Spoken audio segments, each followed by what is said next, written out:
আপনারা দেখেন, এগুলা দেখলে বুঝতে পারবেন অজস্র সিম। মীর আব্দুর রশিদ, সাবেক উপজেলা পল্লী উন্নয়ন কর্মকর্তা। আমি 2021 সালে অবসরপ্রাপ্ত হওয়ার পর থেকে আমার ছাদ বাগানের প্রতি অনেকটা ইচ্ছা আকাঙ্ক্ষা বৃদ্ধি পায়। তারই প্রেক্ষিতে আমি বিগত 4 বছর যাবৎ বিভিন্ন ধরনের লাউ, বেগুন, টমেটো, সিম, পেঁয়াজ, রসুন, আদা, সাজনা, আম, মালটা, লেবু, কলা, বরই, পেয়ারা ইত্যাদি চাষ করে আসছি। আপনাদের দোয়া এবং আল্লাহর রহমতে আমার ছাদ বাগান অসংখ্য গাছে পরিপূর্ণ এবং এগুলা এই যে আপনারা দেখেন, এগুলা দেখলে বুঝতে পারবেন অজস্র সিম কয়েক মন হবে ধরে রয়েছে। আবার বেগুনে গাছে বেগুন ভর্তি, আমাদের পুঁই শাক গাছ আছে, মরিচ গাছ আছে। প্রায় আমার এখানে 80 থেকে 85 প্রকারের গাছপালা আল্লাহর রহমতে আপনাদের দোয়ায় আমি বপন করেছি বা রোপণ করেছি। এগুলা প্রত্যেকগুলাই মূলা আছে।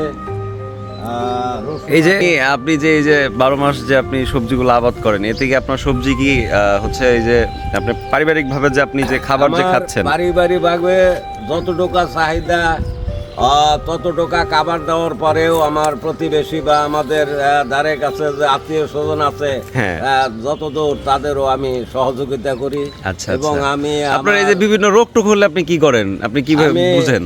মাঝে মধ্যে আমার ছেলে কৃষি সেক্টরে ও চাকরিরত আছে, SS ইয়েতে, ও জামালপুর পোস্টিং। ওর সহযোগিতায় আমি কিছু কীটনাশক ঔষধ ব্যবহার করার পর আল্লাহর রহমতে আর আমার কোনো গাছপালায় আর ওই কীটপতঙ্গ দ্বারা আক্রান্ত হয়। ছোট ছেলে মীর সাখাওয়াত হোসেন সোয়াদ এবং আমার এক আপা আছে। আপা পরিবারের ধরতে গেলে সবাই আমাকে সাহায্য সহযোগিতা করে এবং সবার ইয়েতে সাহায্য সহযোগিতায় আমি এ পর্যন্ত আসতে পেরেছি। আচ্ছা,